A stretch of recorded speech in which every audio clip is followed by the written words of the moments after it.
does Biafra mean? It means freedom, liberty, fairness, equity, and justice. In practical terms, these are very good sounding words, but in practical terms, what does Biafra mean?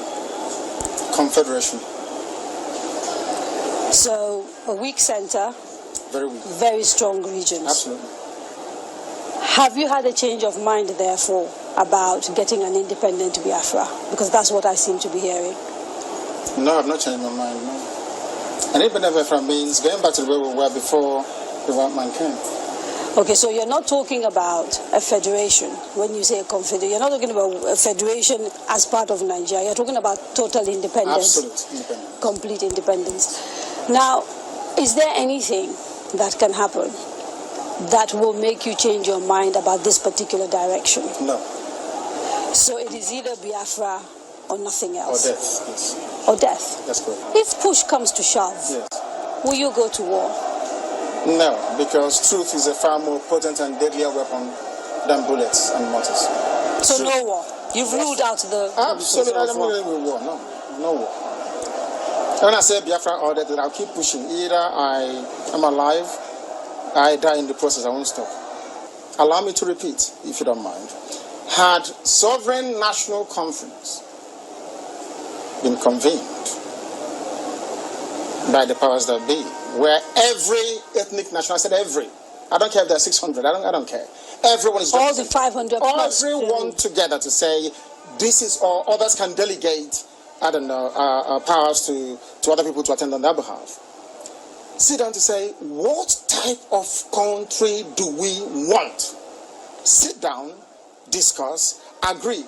I can begin to perhaps submit to your position. Is it too late? It is way too late. They've killed too many people. They've ruined too many lives. They've wasted too many souls. How do we bring those people back? If the federal government, given the agitation that is going on, becomes convinced that, you know what, these people have a point, it is time to actually address all these issues, and they begin to systematically address some of these issues, would you change your mind? No, because of the deceptions of the past. No trust? No trust. Aburi was there, it was negotiated. Nothing happened. 1968, if I recall. And the confab report, what became of it? How about the 3 R's? Reconciliation, reconstruction, and heaven knows what else. What became of them? Nothing.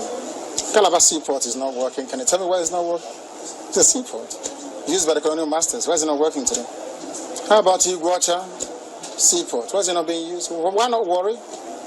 Why must we allow only Lagos to function as a viable seaport? In England, where I used to live, you had Liverpool, you had the Sun, which is Portsmouth, Southampton. Everywhere you had harbors and ports. So why must you have only one? I've heard people say these are very valid arguments, and that these are things that are to do with bad governance. So the average Biafran, to use your phrase, or Igbo man in the Igbo, is facing poverty much in the same way that the average guy in Yobe State is facing poverty. And so these are issues of governance. You don't agree with that? I agree completely. Okay. So if that is it, why isn't the agitation about tackling the problem, which is ensuring good governance, perhaps starting from locally? Because part of the allegations against you is that you don't confront your political leaders in the East, and you'd like to blame Abuja for everything. Because the way I would want to solve a problem is not how a Fulani man would want to solve it. You really believe this is an ethnic thing, and the approach is different? No, the approach is different. No, it's not ethnic. It is more to do with value system. Right. The way you may want to solve a problem could be markedly different from how I do mine. What is the geographical makeup of Biafra, as far as you are concerned? This Biafra that you want. So, for example, if we're doing a referendum, where will that referendum take place? Is it only the 5? It's on, no. It's okay. It's on, which is River State, Bayelsa, Delta, Anambra, Imo, Enugu, Ebonyi, Cross River. Akwa Ibom? And Akwa Ibom, of course. Akwa Ibom, yes. Right. Those are the coasters. Basically, Bayelsa? yes. Southeast and South-South without Edo State. Without Edo State. That's correct. And then including Igede, Idoma.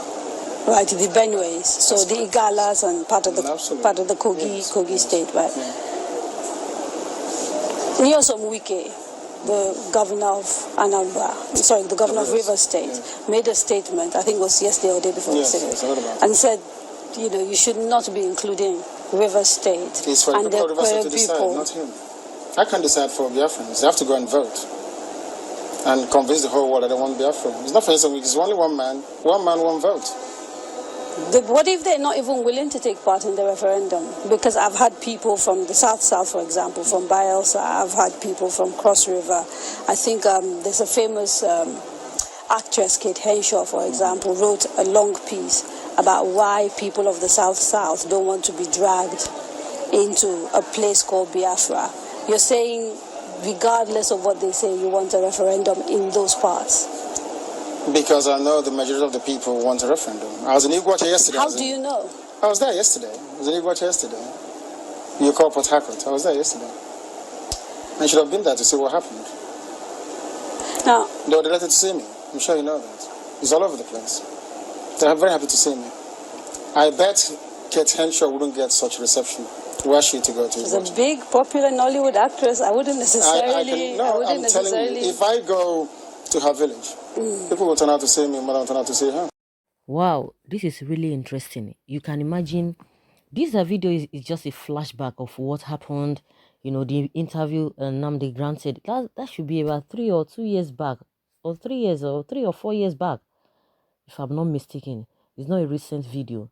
But what I just want to try to bring out from this whole thing is that what he said then is what is still happening, and he's still standing on what he said. But if we really want to take it further, we should ask ourselves the question, what has changed since then? What has really changed? Because, when it was being asked that, okay, what if the government now sees it as a kind of rethink, okay, let us even look deeply into what these people are talking about. Oh, they really have points that they want to, call them together and say, okay, let us reason together. He said no. He can't even, he's not going to change his stand. Do you know why? That because there's been deceit all along. You can imagine, let's even leave Biafra out of it. Imagine 2015, when this government is coming in, when this present administration, when they were coming in, all the promises they made.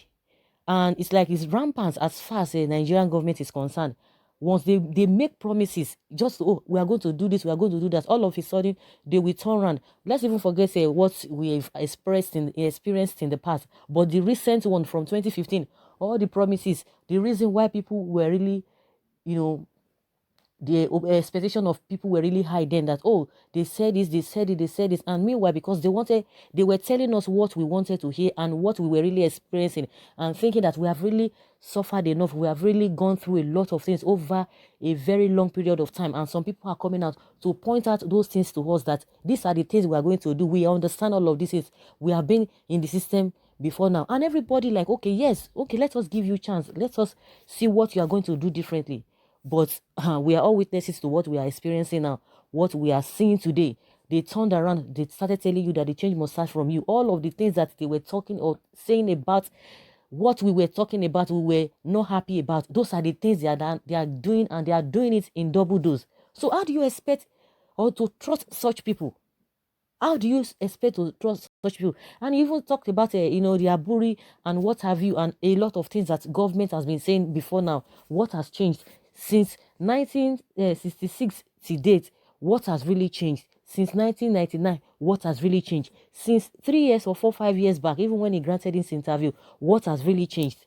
Things are just getting deteriorating, day in, day out.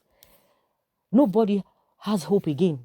Nobody trusts anybody. Nobody can believe anybody. Even with what we are experiencing, it's something that, people are just like, let's everybody just go their separate way. Let everybody, some people don't even know where to start from. Some people don't even know what to even say. So when you have such a system that is not really not truthful, Because like I said, I've been saying this kind of a thing that, all of these things wouldn't have escalated to the extent we are seeing things now if the government had done the needful. It's not, just a little thing. You'd have just call them if really you are genuine. But just like what he said, that they don't, that it's too late, because a lot of promises, a lot of what have you. We talk about the confab, we talk about a lot of those things. Nobody's talking about all of those things. They are not even bringing into this thing. You can imagine what was spent to even form that confab. Oh, what are the needs of the people? They put them together, but at the end of the day, they turned around to say, no, we don't even believe in that.